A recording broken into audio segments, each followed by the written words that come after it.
La emisión está comenzando. Todos los asistentes están en modo de solo escucha. Hola, muy buenos días a todos. Soy Jaime Beltrán, coordinador de proyectos de la Fundación Gabo. Y en el día de hoy quiero agradecerles su presencia en el seminario web La búsqueda de causas en epidemiología y sus fantasmas, el segundo del ciclo de 6 seminarios virtuales que realiza la Fundación Gabo en alianza con la Universidad del Norte y la Fundación Santo Domingo. En esta ocasión tenemos como invitado a Julián Fernández Niño, médico egresado de la Universidad Nacional de Colombia, con maestría en salud pública por la Universidad de Antioquia y en ciencias de bioestadística por el Instituto Nacional de Salud Pública en México, de donde además también es doctor en ciencias en epidemiología. Actualmente es profesor del Departamento de Salud Pública y lidera la línea de investigación en migración, desplazamiento y salud en la Universidad del Norte en Barranquilla. Durante este seminario web, Julián hablará sobre el concepto de causa y por qué es tan difícil realizar inferencias causales en epidemiología. La dinámica de esta charla será la siguiente. En un rato comenzaremos a escuchar a Julián, quien hará una presentación de aproximadamente 30 minutos. Luego abriremos una sesión de preguntas en la que ustedes podrán enviar sus inquietudes utilizando la caja preguntas del panel de control. Recuerden que este seminario web está siendo grabado y transmitido a través de Facebook Live y que luego podrán volver a verlo en la página de la Fundación. Además, durante la charla estaremos tuiteando desde nuestra cuenta de Twitter @FundaciónGabo. Una vez más, bienvenidos a todos y muchas gracias por acompañarnos en este espacio. Ahora demos la bienvenida a Julián Fernández. Hola Julián, muy buenos días. Hola, muy buenos días y muchísimas gracias a todas y todos los asistentes.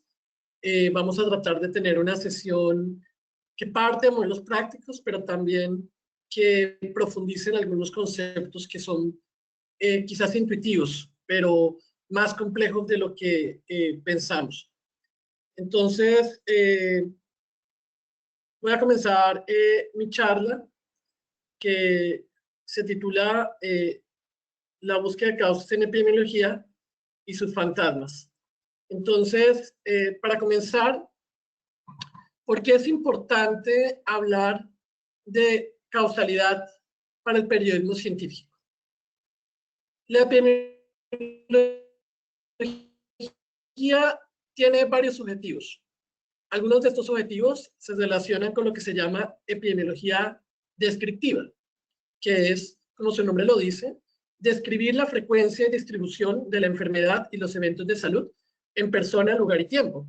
Es lo que hacen ahorita los epidemiólogos, por ejemplo, describiendo el número de casos del COVID-19, cómo cambia en el tiempo, cómo se distribuye geográficamente, cómo afecta más a ciertas personas o a ciertos grupos ocupacionales como el personal de salud.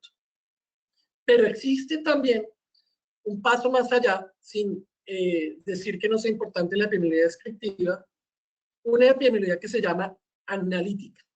El objetivo de la epidemiología analítica es la identificación de las causas de la enfermedad o los eventos de salud. Los epidemiólogos no solo estudiamos enfermedades, sino también podemos estudiar eventos de salud como el aborto, el suicidio, o incluso a veces nos interesamos en eventos sociales como los factores que determinan el estilo de vida, ya no como una causa, sino como un desenlace a estudiar. El estudio y la identificación de causas es uno de los grandes objetivos de la epidemiología, también porque muchas de las preguntas que planteamos, no solo del orden etiológico, sino también del orden terapéutico, por ejemplo, establecer la eficacia de una intervención a nivel individual o poblacional, es una pregunta de la epidemiología, pero también es una pregunta de causalidad. ¿Por qué? Porque si yo quiero ver que si determinada combinación de antirretrovirales para VIH disminuye la carga viral del virus, obviamente, esa es una pregunta de causalidad en la medida de que se traduce en el antirretroviral causa la disminución del virus o lo causa otro factor. Entonces, las preguntas de terapéutica y en general las que se preguntan por la eficacia de intervenciones, aunque no es tan claro para algunas personas, son también preguntas de causalidad. En las noticias, todos los días hay investigaciones sobre causalidad. No solo ahorita en COVID-19, las preguntas y el debate sobre si el glifosato es o no riesgoso para la salud es una pregunta de causalidad. Las preguntas sobre si qué tanto la contaminación del aire incrementa o no, bueno, ya sabemos que sí, pero más bien qué tanto incrementa el riesgo de enfermedades cardiocerebrovasculares es una pregunta de causalidad. O la pregunta que generó un debate hace algunas semanas sobre si el uso de tapabocas era una medida eficaz para prevenir la transmisión de COVID-19 es una pregunta de causalidad. Entonces, esto que es una preocupación de la epidemiología, un objetivo de la epidemiología, que es la identificación de causas de la enfermedad. Los epidemiólogos nos preguntamos por cuáles son las causas de la enfermedad, cuáles son los factores de riesgo, que no es exactamente lo mismo, cuáles son los factores pronósticos. Está en la esfera pública, hace parte de nuestra cotidianidad. Gran parte de las noticias, de los titulares, de los medios escritos, pero también de los medios masivos como la televisión, gran parte de los titulares son respuestas parciales, incompletas, la mayoría de veces, a preguntas de causalidad. Y el problema es que las respuestas de causalidad no solo tienen un interés meramente científico. Decir que un medicamento, que un tratamiento es eficaz, por ejemplo, decir que la hidroxicloroquina es eficaz para el SARS-CoV-2, el virus que causa el COVID-19, o decir que el tapabocas es eficaz para prevenir la transmisión de personas asintomáticas, tiene implicaciones ético-políticas. Es lo que determina, en primer lugar, además de, por supuesto, las consideraciones económicas, si un gobierno invierte en una intervención o no. Pero también tiene intervenciones forenses, legales.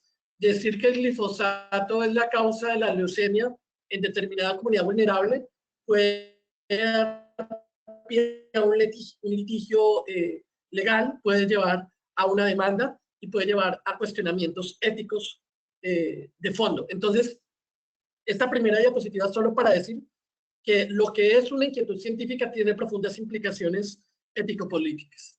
Adicionalmente, a nivel mundial, hay una transición hacia lo que se ha conocido como epidemiología de la vida cotidiana.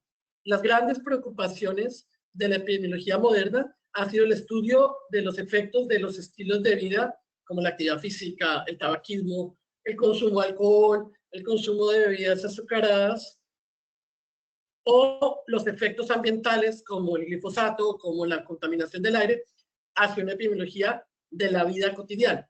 Esta es una crítica que se ha hecho al ejercicio de la epidemiología, en donde dice, bueno, como que ya se acabaron muchos de los grandes riesgos y ahora estamos buscando en lo cotidiano efectos débiles, como por ejemplo el café incrementó no el cáncer de páncreas, que se descartó hace ya varias décadas, pero que hace parte de esta obsesión en el buen sentido epidemiológico de buscar causas de las enfermedades, si bien no todas las causas tienen el mismo peso, ni a nivel individual ni a nivel poblacional.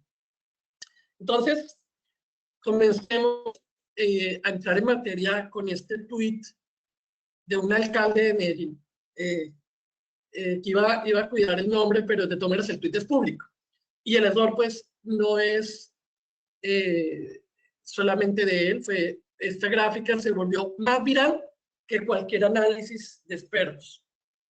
En esta gráfica, el alcalde de Medellín sustenta su medida de aplicar tapabocas en los buses a partir de información agregada a nivel país, en donde se ven las curvas de crecimiento epidémicas y clasifica, por supuesto, con errores de clasificación, porque había varios de estos cuya aplicación de las mascarillas, como Japón, se había hecho para poblaciones específicas, y las agrupa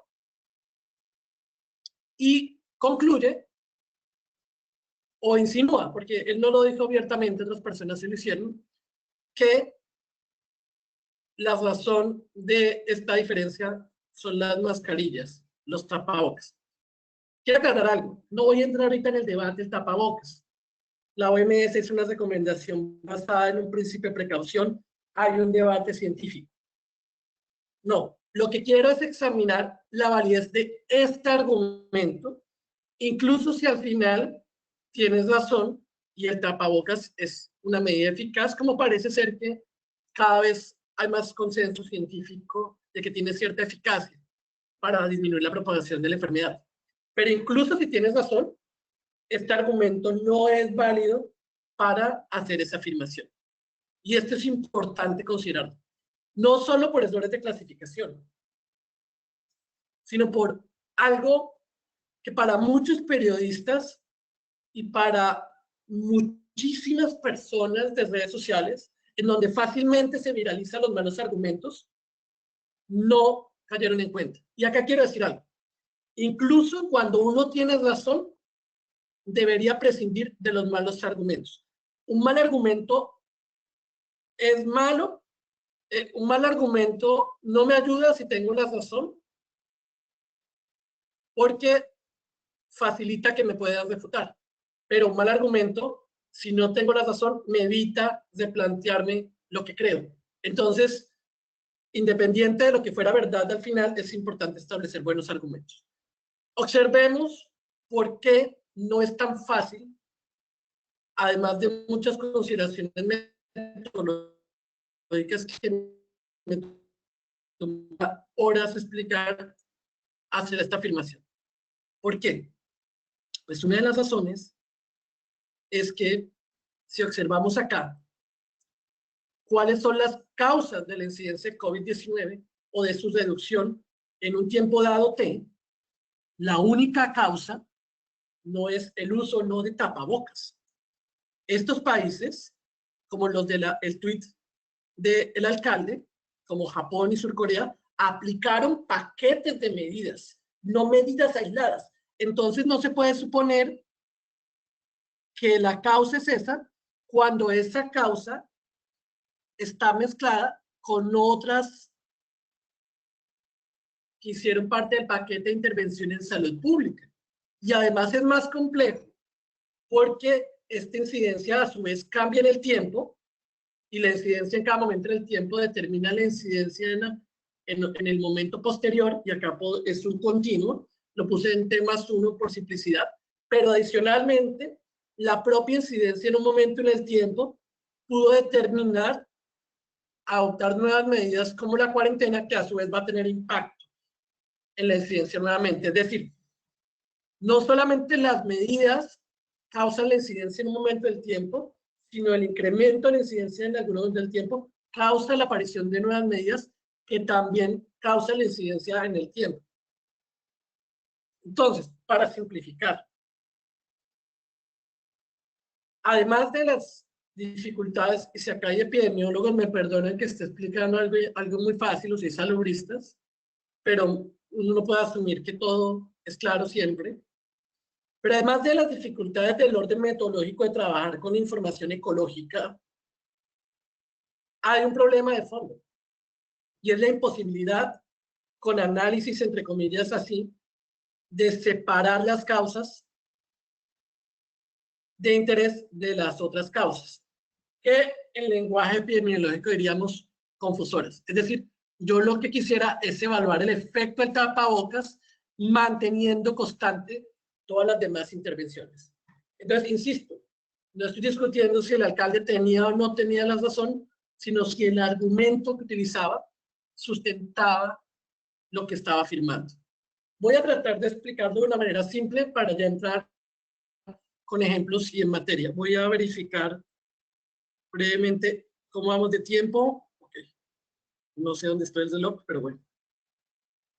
Bueno, supongamos que yo quiera establecer, y ustedes me perdonan si aquí hay personas con una formación profunda científica por explicar algo tan elemental, pero este es un curso para público general.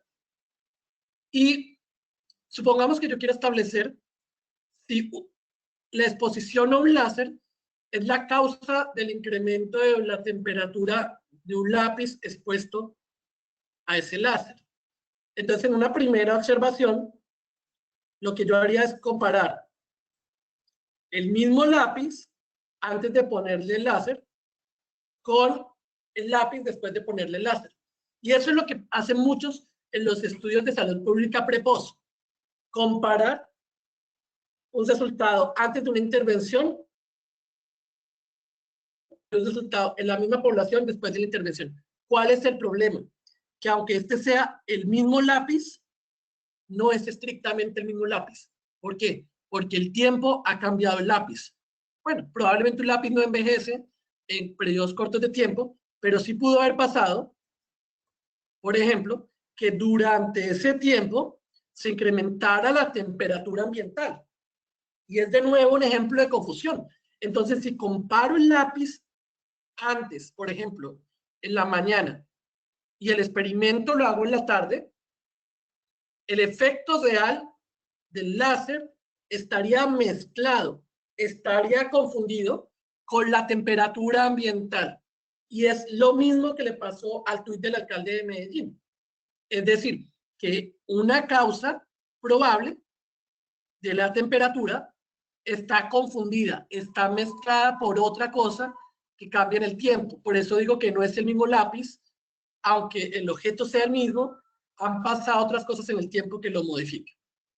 Entonces alguien diría, ah, ya sé. Entonces voy a hacer la medición al mismo momento en el tiempo, que fue uno de los asesores del tweet, que no todos los países estaban en el mismo momento y que además la intervención no había sido hecha en el mismo momento. Alguien puede decir, ah, bueno, eso lo puedo corregir. Volvamos al ejemplo del láser. Voy a aplicar el láser a un lápiz y luego, acá me faltó, y luego tomo otro lápiz al cual no le aplico el láser. Claro, lo primero que alguien me podría decir es, ah, bueno, pero este lápiz que puso ahí no le sirve porque tiene que ser un lápiz del mismo peso, del mismo gramaje, de la misma edad, de la misma marca, porque no sea que este lápiz se caliente con las manos y este no. Tiene que ser del mismo material. Bueno, eso lo podría solucionar comparando el lápiz 1 con un lápiz 2 idéntico. Y alguien podría decir, eureka, solucioné el problema. Si el lápiz se calienta acá y acá no, o la diferencia de temperaturas en el lápiz 1 y el lápiz 2, me hablará del efecto del láser y controlé el problema del tiempo porque los medía el tiempo. Y ya, yo les diría, eso es válido en algunos modelos experimentales, pero no es válido en epidemiología porque las personas no se comportan como lápices.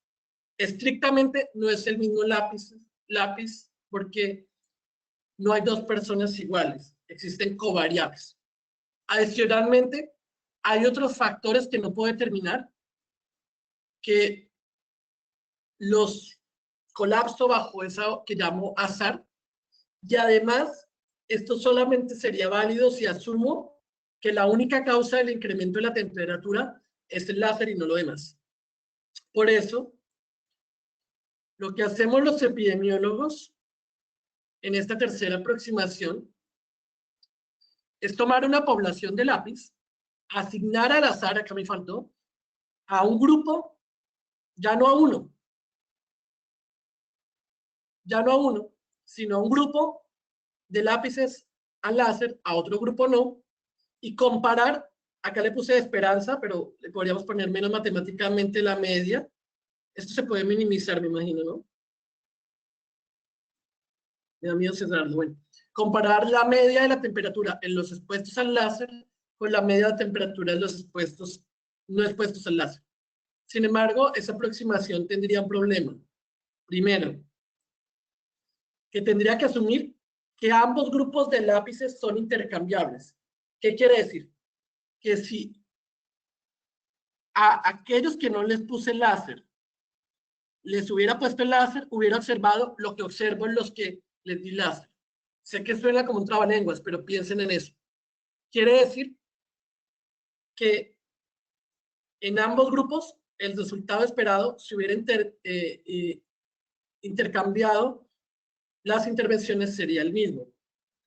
En teoría, como no todos los lápices son iguales, si hablo de personas, al asignarlo al azar, todas las demás variables quedarían distribuidas homogéneamente. El problema, no tengo tiempo para debatir esto acá, es que estrictamente lo que voy a evaluar es el efecto promedio, no el efecto para una persona. Pero en salud pública tomamos decisiones no con efectos individuales, sino con efectos promedios. Entonces, aunque yo mismo tengo varios cuestionamientos, el modelo clásico establece que hay una pirámide de la evidencia, insisto que hay varios cuestionamientos modernos sobre eso, en donde arriba se ponen revisiones sistemáticas y metaanálisis. ¿Qué es esto?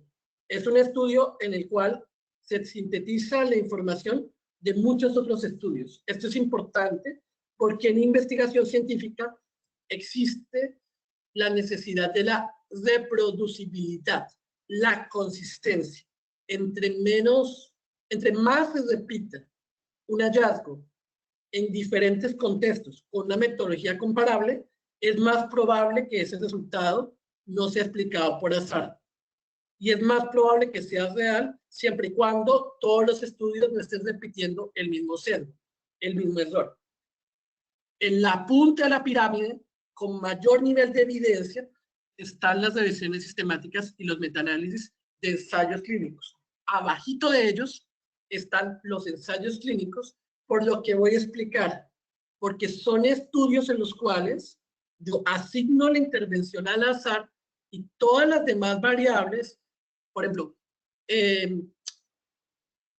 peso del lápiz, largo del lápiz, tamaño de la punta, quedarían distribuidas de manera homogénea. Por ejemplo, si hay 20%, no es el caso porque me compliqué el dibujo, 20% de lápiz cortos, acá esperaría que hubiera 20% de lápiz cortos y acá 20% de lápiz cortos. En teoría controlan todas las demás variables al asignar la intervención aleatoriamente. Más abajo hay estos estudios que son los estudios observacionales. Pero como voy a explicar, hay que desmitificar dos cosas. Ciertamente, para aproximarme a causalidad, los ensayos clínicos aleatorizados controlados, que es la aproximación experimental a los epidemiólogos, es la mejor aproximación, pero no es perfecto. Tiene menos sesgo, pero también puede tener. Y además, como voy a explicar a continuación, muchas veces no podemos hacer experimentos. Entonces, la mejor alternativa que tenemos son estudios observacionales como los de cohorte, casos y controles. Entonces, a veces la mejor evidencia imaginable no siempre es la mejor evidencia posible. Paréntesis, un doctor una vez me dijo, es que yo no creo que las bebidas azucaradas causen diabetes porque no hay ensayos clínicos que muestren que las bebidas azucaradas causen diabetes. Sí, doctor, pero no hay ensayos clínicos porque sería antiético asignarle a la gente al azar bebidas azucaradas con fines experimentales y seguirlos en el tiempo. Entonces, en muchas preguntas en epidemiología, lo mejor que tenemos son los estudios observacionales, lo cual no quiere decir que los estudios observacionales se puedan hacer, todos sean malos, se pueden hacer bien. Pero volviendo al ensayo clínico. Esta es la tabla 1 de $1 millón, que es lo que permite que un artículo esté publicado, por ejemplo, en New England Journal of Medicine. En esta tabla, ustedes ven las características basales de un grupo contratado con aspirina, son todas embarazadas, y un grupo placebo. Si ustedes ven, la mediana edad en el grupo aspirina es 31.5. La mediana edad en el grupo placebo es 31.4. Vean la distribución, estos son los porcentajes de los grupos étnicos. Son casi iguales. Vean la historia médica. no son marcadamente diferentes. Vean la media del índice corporal.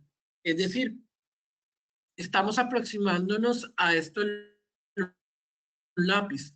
Todas las demás características, solo que en promedio, de los lápices expuestos y de los lápices no expuestos, son similares, como la muestra esta tabla.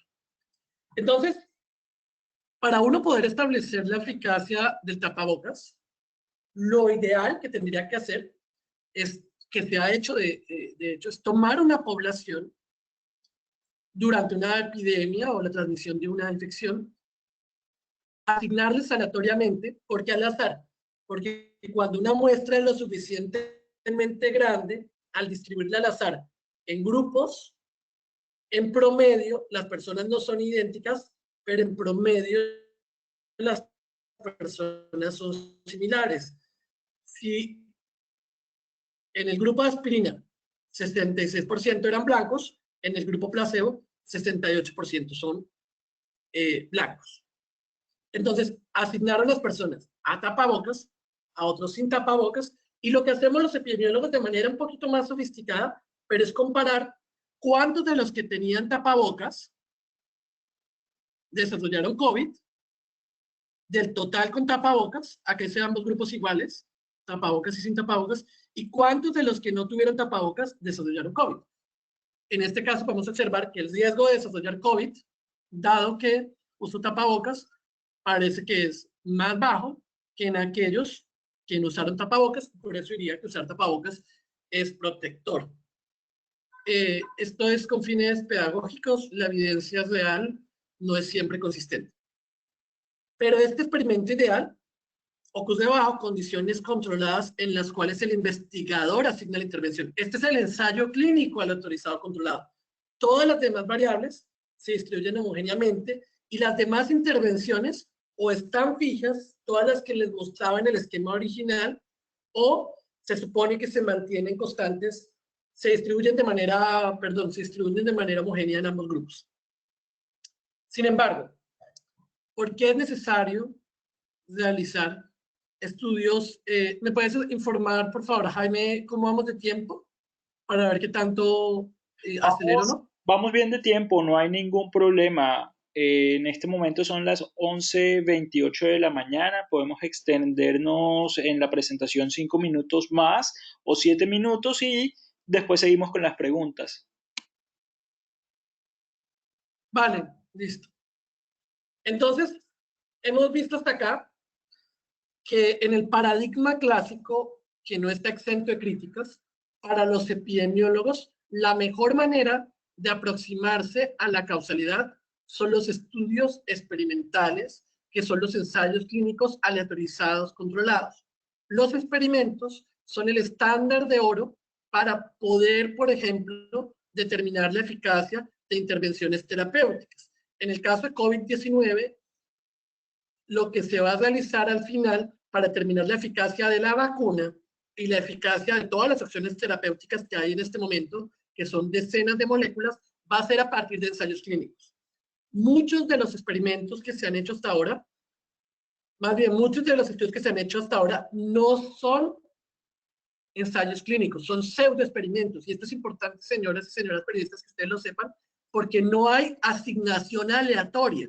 Son estudios en los que, por ejemplo, y este es un ejemplo textual, a un grupo de enfermos le dieron, acá donde dice tapabocas, le dieron cloroquina y a otro no le dieron cloroquina, comparar la recuperación, pero la asignación se hizo de manera, por ejemplo, a los que no le dieron cloroquina fueron a los que rehusaron tomarla. Entonces, de entrada, porque una persona rehúsa y otra acepta, ya hacen las personas diferentes. Entonces, de entrada, puede ser que le vaya mejor a la cloroquina de lo que realmente es eficacia, no porque tenga un efecto importante, sino porque las personas que quedaron en el grupo de tratamiento tienen a priori peor o mejor pronóstico que las del otro grupo. Este es un típico caso de sesgo de confusión. Por eso tenemos que demandar para las intervenciones terapéuticas ensayos clínicos. Dicho esto, muchas veces, para preguntas que no son de terapéutica, no nos bastan los ensayos clínicos. Para evaluar las causas de la enfermedad, no podemos hacer ensayos clínicos porque no sería ético exponer a las personas a tomar bebidas azucaradas, a la radiación, a fumar, a tomar alcohol. Entonces, muchas veces no podemos hacer ensayos clínicos. Hay intervenciones que no se podría asignar por el investigador, como la contaminación del aire, por ejemplo, como la radiación. Hay imposibilidades técnicas, o la radiación solar, es decir, imposibilidades técnicas. No puedo asignar, si quiero ver el efecto de una variable social, por ejemplo, el efecto de vivir en un vecindario, eso hacen los fenómenos sociales, inseguro sobre la salud mental, no puedo asignar la violencia del vecindario. Ese es un factor causal de la salud mental, pero no es un factor controlable por el investigador. Entonces, si bien los experimentos son quizás la mejor aproximación en la causalidad, en muchísimas preguntas en epidemiología, sencillamente no podemos, por ética, porque no es asignable, hacer estudios experimentales. Y de hecho, muchos de los grandes hallazgos e hitos de la epidemiología provienen de estudios observacionales donde el investigador no asignó la intervención. ¿Cómo? Como los estudios que permiten hoy saber cuáles son los factores de riesgo cardiovasculares, como los estudios de etiología del cáncer. Entonces, los estudios observacionales son necesarios, ciertamente son más vulnerables al sesgo, pero no quiere decir que no sirvan. Son muy importantes. Y que los estudios observacionales sean más débiles que un ensayo clínico, no quiere decir que todos sean de igual calidad. Hay estudios observacionales con muy buena calidad porque hay técnicas que permiten hacerlo. También los experimentales, los ensayos clínicos no son perfectos.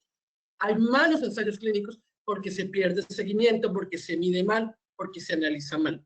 Ningún estudio es perfecto, es importante que esto lo veamos. Pero adicionalmente en salud pública no nos basta con establecer la eficacia. Tenemos que establecer la efectividad. Voy a terminar en 5 minutos. Sin embargo, ¿cuál es el problema de los estudios observacionales? Pues una premisa que hemos repetido, que es que correlación no significa causalidad. Yo diría de manera más general, asociación no significa causalidad porque la correlación es un tipo de relación entre variables cuantitativas. Por ejemplo, el número de veces que Nicolas Cage sale en una película en los Estados Unidos se correlaciona con el número de ahogamientos en piscinas en ese país. En Estados Unidos también, el incremento del gasto en ciencia y tecnología se correlaciona con el incremento del ahorcamiento. Que dos eventos coexistan no quiere decir que uno cause otro, sino que su variación es más que la explicada por azar, o es poco probable por azar. Sin embargo, que sea poco probable por azar no quiere decir que sea imposible que sea por azar o que sea el efecto de otro factor. Y acá, por ejemplo, uno podría ver causas comunes. Por ejemplo, la industrialización de la sociedad lleva a un mayor incremento del gasto en ciencia y tecnología, pero a su vez, una sociedad más industrial genera mayor aislamiento y el aislamiento genera depresión y la depresión puede llevar a suicidio en algunos casos. Entonces, no es que uno cause la otra, no es que el gasto en ciencia y tecnología cause el suicidio, obviamente, sino que ambos tienen causas comunes. Otro ejemplo, acá este chiste, un poco flojo, pero que podemos ver cómo el hecho de que yo observe una correlación no quiere decir que quizás él sea la causa, leanlo rápido, sino a lo mejor la causa es otra. Entonces, unas 4 diapositivas para irse dando el argumento.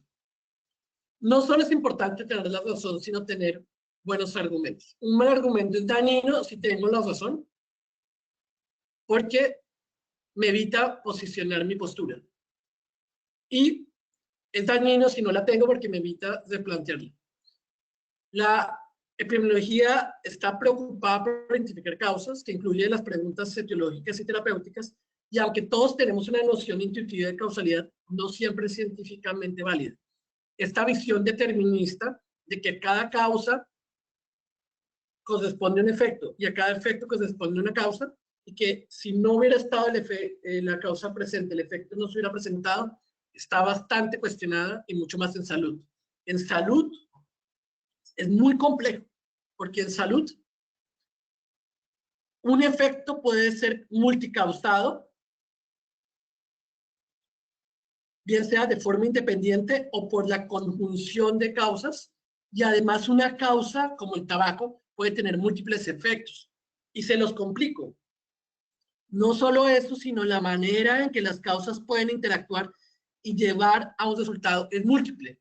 Entonces, el señor nos dice, es que yo no creo que fumar dé cáncer porque yo fumé 20 años y no me dio cáncer. Sí, señor, pero es porque fumar no es una causa por sí misma suficiente ni necesaria para todos los causas de cáncer. Distinguir en que lo que tenemos no es causas aisladas, sino causas componentes que interactúan entre sí de manera variable, es uno de los grandes problemas que estamos teniendo en la esfera pública. De conocer que no es evidencia, y ha pasado a nivel periodístico, que no es evidencia un hecho, una anécdota, decir que algo no es causa porque no pasó en un caso, que algo es causa porque pasó en un caso, porque solo observar un caso no me permite establecer que las causas pueden interactuar de manera diferente. Ya con esto voy terminando y con unos ejemplos de COVID. En los estudios observacionales tengo la dificultad de que existen múltiples factores que pueden ser causa común de la exposición y el desenlace. En estudios observacionales, por ejemplo, se encontró de manera aislada que la vacunación incrementaba el autismo. La verdad es que la vacunación incrementaba la probabilidad del diagnóstico de autismo, no del autismo. Esto es un diagrama cíclico causal y son técnicas que utilizamos los epidemiólogos y es importante que ustedes sepan eso. Si van a evaluar evidencia observacional, debemos determinar cuáles son las covariables y controlar por esas covariables, ya que la asignación de la vacuna no fue al azar. Otro ejemplo. Si quiero determinar, por ejemplo, si los hombres tienen un mayor riesgo de morir por COVID, tengo que determinar si ese es un efecto directo, que sería una flecha entre ser hombre y morir por COVID, o si ese efecto está mediado por el hecho de que los hombres fuman más y el tabaquismo incrementa la probabilidad de morir dado que tengo COVID. Entonces el hecho no solo es tan complejo de que hay variables confusoras, sino que hay variables mediadoras. Esto es muy técnico, pero solamente ¿por qué lo muestro y por qué les muestro estas cosas que parecen medio complejas? Realmente no lo son tantos, para decir lo siguiente. Para poder establecer causalidad, no puedo ignorar todas las demás covariables. Es indispensable considerarlos, sobre todo si es un estudio observacional. Entonces, cuando hablen con un investigador o investigadora que esté analizando causalidad, pregúntele si controló por las demás covariables. No seamos naif de que solamente hay una exposición y un desenlace. Consideremos cómo se tomaron en cuenta las demás variables y cómo se controlaron. Ahora sí, 2 diapositivas. Cuando hay una asociación en epidemiología, debería considerar que si alguien mañana dice, la lechuga da cáncer de colon, primero, esto puede ser por azar. Hay una muestra posible en donde va a salir que la lechuga da cáncer de colon sin darlo. Azar. Segundo, sesgo. Errores en el estudio. Al medir, al evaluar el desenlace, ese es todo un tema que van a hablar con el doctor Acosta. Confusión. Otro factor no medido, que sí es la verdadera causa, como en el ejemplo que les di previamente. Causalidad reversa, que no sea la causa la que cause el efecto, sino al contrario.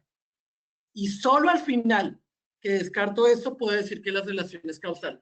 Entonces, ¿qué quiere decir?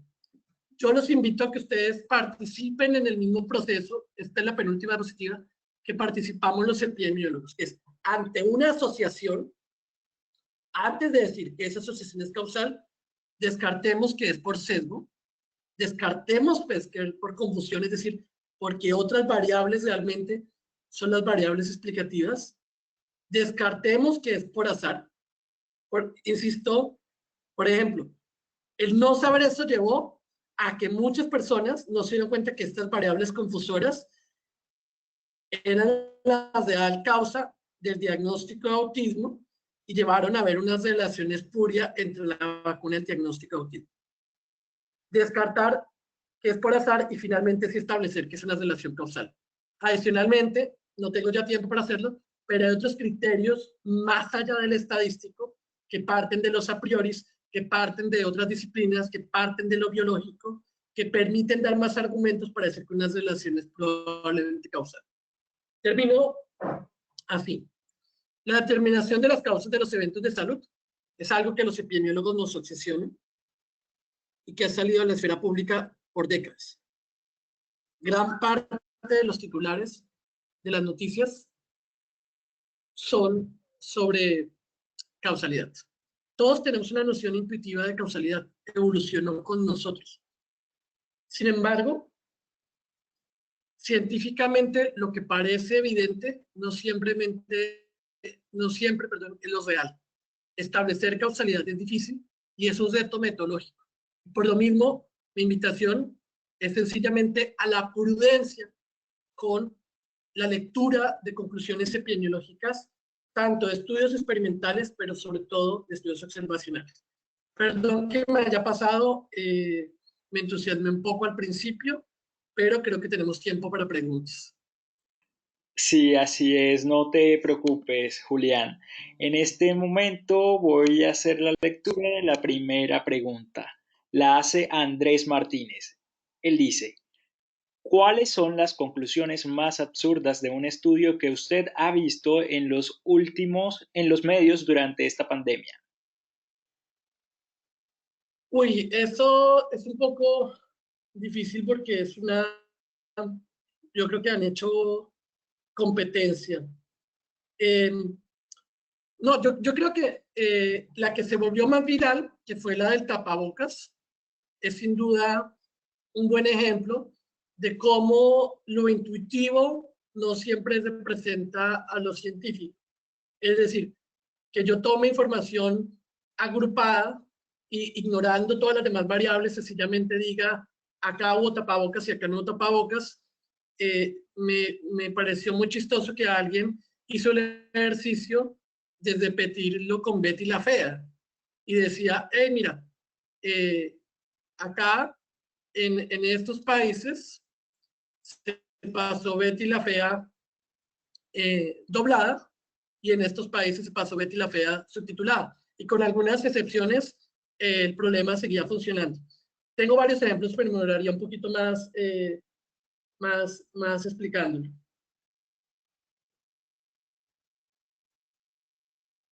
Ok, Julián. Si quieres, sigue con el otro. Sí, te cuento que en este momento, a propósito de tapabocas, tenemos 3 preguntas que son relacionadas a esta. Creo que las podemos juntar para darle respuesta, ¿te parece? Ok. Vale, la primera la hace Ivonne Vargas desde Bogotá. Ella dice, quiero profundizar frente a la efectividad del uso de tapabocas para la prevención, como en este caso del COVID-19.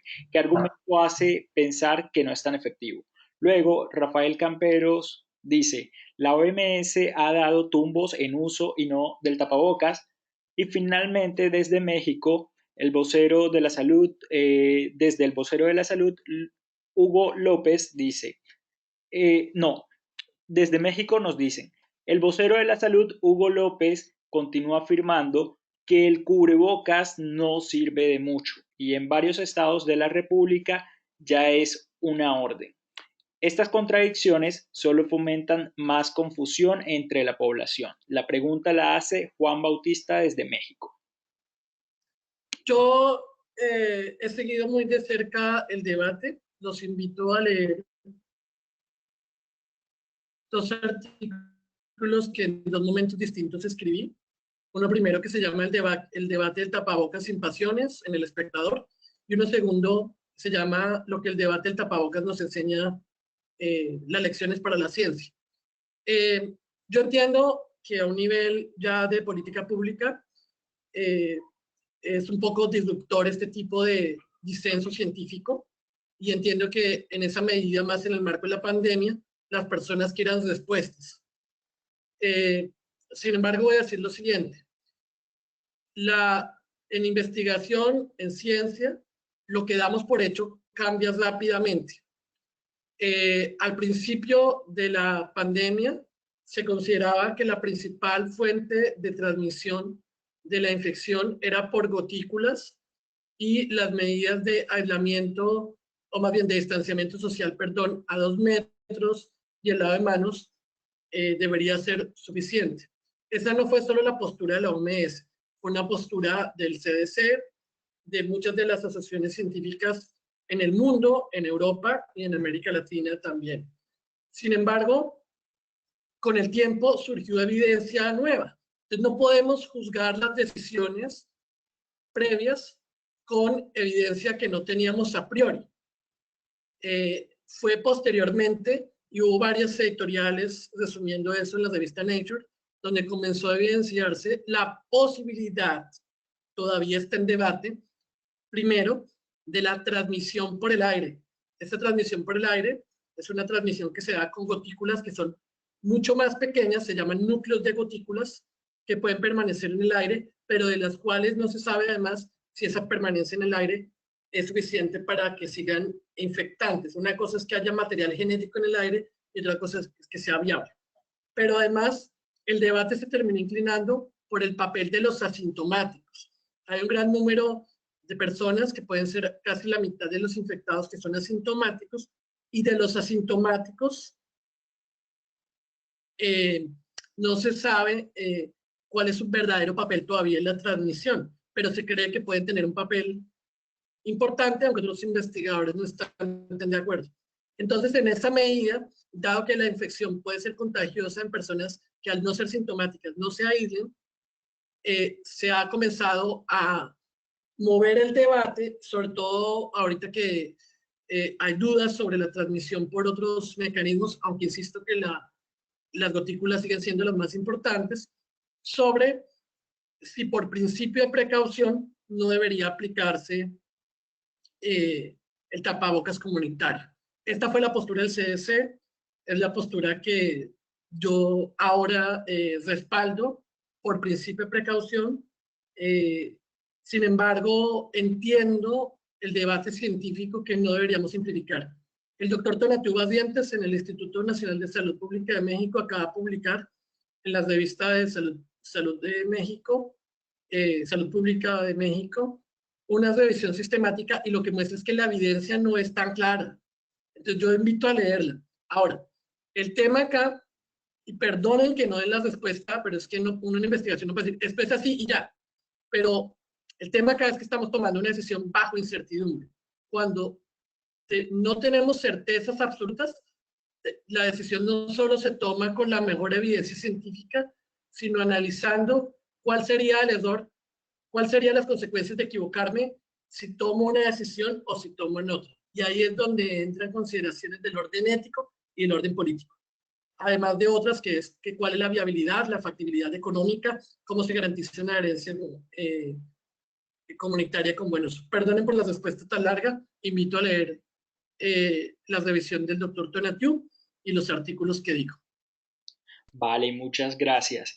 Ahora la siguiente pregunta la hace Silvia Yamilet desde Honduras. Ella dice, en Honduras las personas utilizan diferentes tipos de mascarillas, comparándolo con el caso de los lápices. ¿Deberemos hacer diferencia de los grupos que utilizan mascarillas descargables a las que son de tela? Fíjate que qué pregunta tan interesante, pero de hecho, para utilizar la metáfora, no son los lápices los que son diferentes en ese caso. Los que serían diferentes sería el tipo de láser.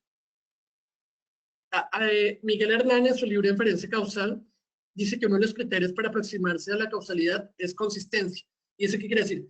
Que lo que llama exposición debería significar lo mismo para todos los sujetos expuestos. Entonces, todos los tapabocas no son iguales. Entonces no puedo poner en el mismo grupo, como si fuera el mismo láser, a todos los expuestos. uno tendría que estudiar el efecto de distintos tipos de tapabocas. Pero yo te diría lo siguiente. Hay evidencia preliminar que los tapabocas de tela bien utilizados podrían contribuir a reducir la propagación de la infección a nivel comunitario. Los tapabocas más sofisticados deben estar separados para personal de salud, sobre todo en una condición de desabastecimiento, en donde además el personal de salud se expone a aerosoles por procedimientos invasivos como la intubación. Pero hay que estudiar mucho más a fondo qué tipos de tapabocas tienen mayor efectividad, y yo te diría otra cosa. La efectividad, el posible efecto protector del tapabocas no es del tapabocas por sí mismo, es del tapabocas bien utilizado. Un tapabocas mal utilizado incluso puede incrementar el riesgo. Yo agradezco las preguntas del tapabocas, confieso que me decepciona un poco porque quería abordar un poco más los temas de causalidad, y este tema del tapabocas genera muchas pasiones porque las personas tienen miedo y quieren respuestas contundentes. Yo solamente los invito a decir, es una respuesta compleja, hay un debate científico y hay que hacer varias consideraciones para poder llegar a una conclusión bajo incertidumbre. Ya los países, ya Colombia lo hizo, ya Colombia decidió, más bien lo que tenemos que ahora es garantizar disponibilidad y buen uso. Pero no podemos dejar de reconocer que hay un debate científico.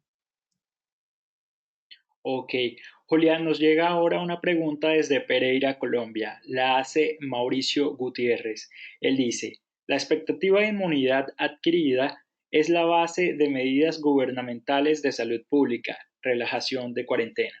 Desvirtuada esa premisa, la medida razonable sería volver a cuarentena rigurosa o desde el ámbito de la epidemiología existen alternativas menos represivas.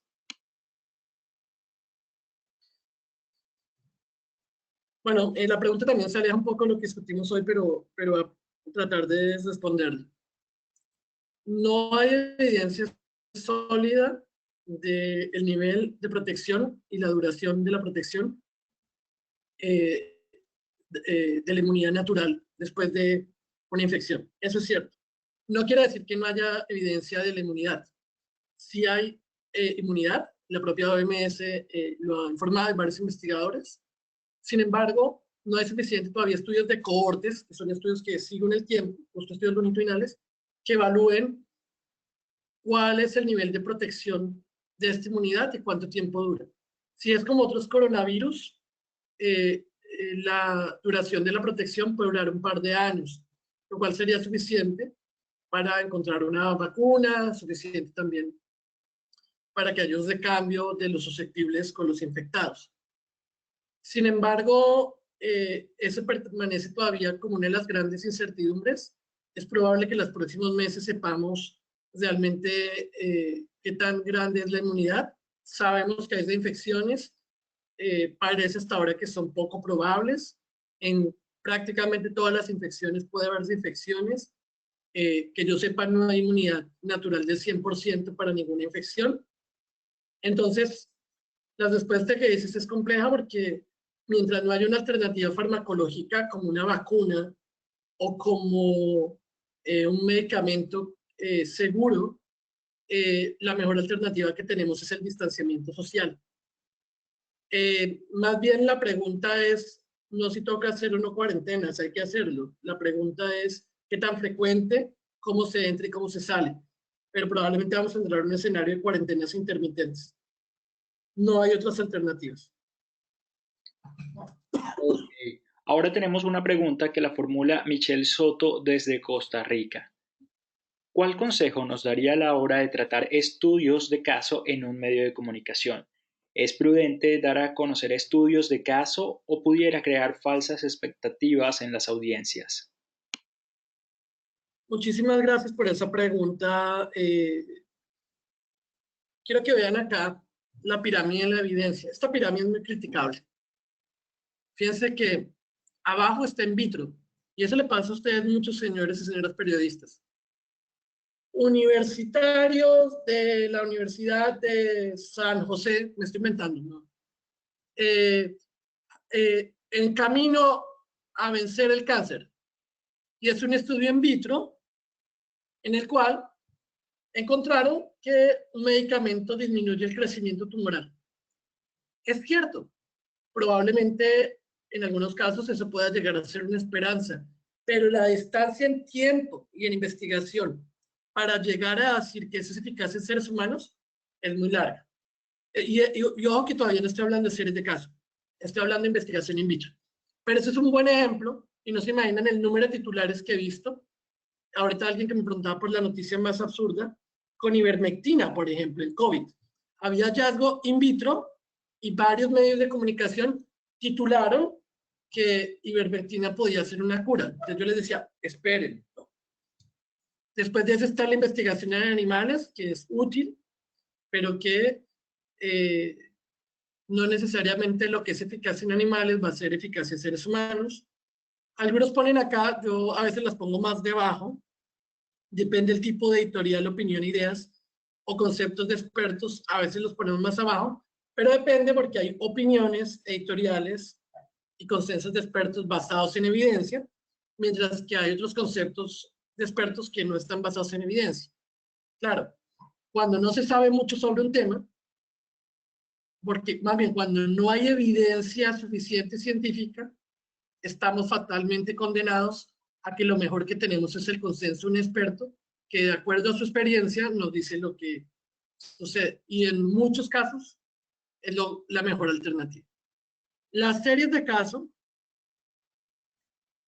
yo creo que deberíamos debatir si estaría bien o no ponerlas en los medios de comunicación. Una serie de casos, por ejemplo, es a tal paciente, o incluso hay series de casos en plural, a 6 pacientes se les aplicó tal medicamento y se curaron.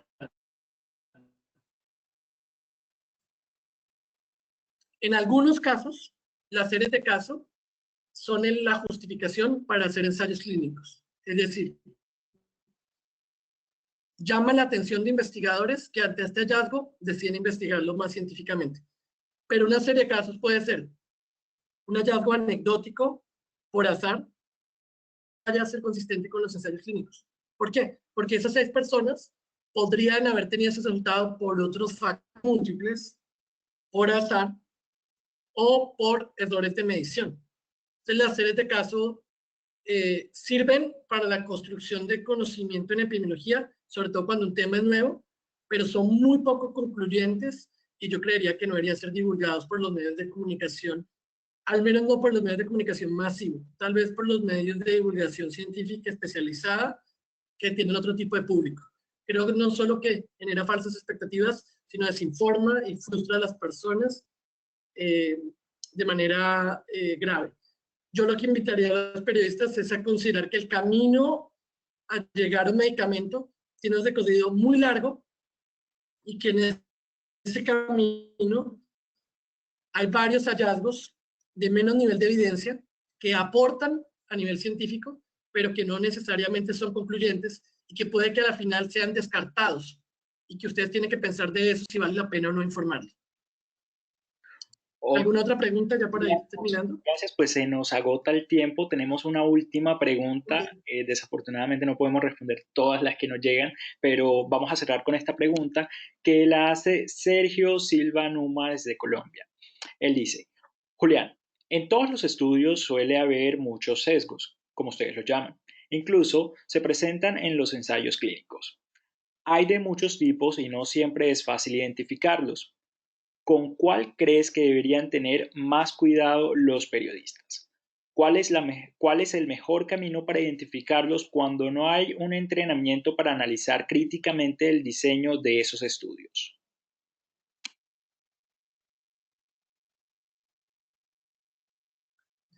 Ok. La próxima sesión con el doctor Jorge Acosta Uninorte, ustedes van a hablar del error en epidemiología. Hay 2 grandes fuentes de error, el azar y el error sistemático. El error sistemático es el que se da por errores en el procedimiento de diseño o análisis del estudio. Ese error sistemático es lo que los epidemiólogos llamamos sesgo. Lo primero es que todos, escúchenme bien, todos los estudios tienen sesgos. Ahora, en teoría, si son bien hechos, los estudios de la cima de la pirámide, como los ensayos clínicos, son menos susceptibles a algunos sesgos, pero también lo tienen. Las revisiones sistemáticas también tienen sesgos. Lean, por ejemplo, el sesgo de publicación. Conforme vamos reduciendo la pirámide, la probabilidad de sesgo es mayor. Pero dentro de cada tipo de estudios hay estudios de cohortes con una alta validez y otros que no. Entonces puede haber un ensayo clínico que, aunque esté en la cima de la pirámide, sea tan malo que no merezca estar en la pirámide, ¿me hago entender? O un estudio de cohortes que pueda tener mayor validez que un ensayo clínico equivalente. Entonces no es tan fácil, por eso les digo que la pirámide sea criticada. Los epidemiólogos y la medicina basada en evidencia han desarrollado escalas para evaluar, para graduar la evidencia. Pero estas escalas requieren un entrenamiento experto porque en cada diseño es más que una lista de chequeo, hay que hacer una lectura crítica de cada estudio. Entonces mi recomendación, así sin pensarlo a fondo por ahora, es no reporten el estudio ustedes solos.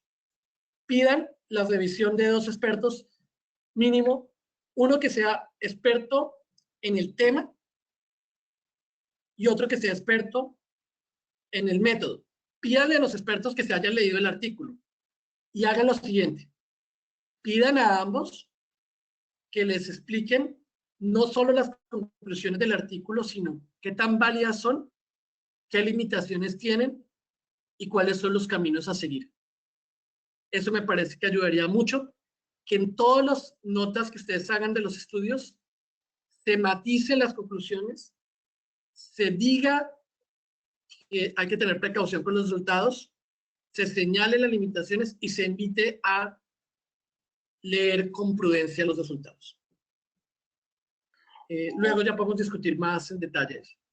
Okay. Ok, Julián, muchísimas gracias por aceptar nuestra invitación y por responder en esta mañana a cada una de nuestras preguntas. Muchísimas gracias a ustedes por todo. Espero que hayan disfrutado la sesión. Si quieren, para más información, me pueden seguir acá en Twitter, donde voy a para que, la copia de la presentación. Hubiera querido tener más tiempo, pero espero que haya sido de utilidad para algunos de ustedes. Ojalá para todos. Un abrazo. Claro que sí, muy útil para todos. Gracias también a todos los asistentes por habernos acompañado en esta actividad, que es posible gracias a la alianza entre la Universidad del Norte y la Fundación Santo Domingo. Los invito a que estén atentos a este ciclo de seminarios web sobre epidemiología para periodistas. Pueden encontrar mayor información ingresando a www.fundaciongabo.org. Esto ha sido todo por hoy y nos vemos en una próxima ocasión. Hasta luego. Hasta luego.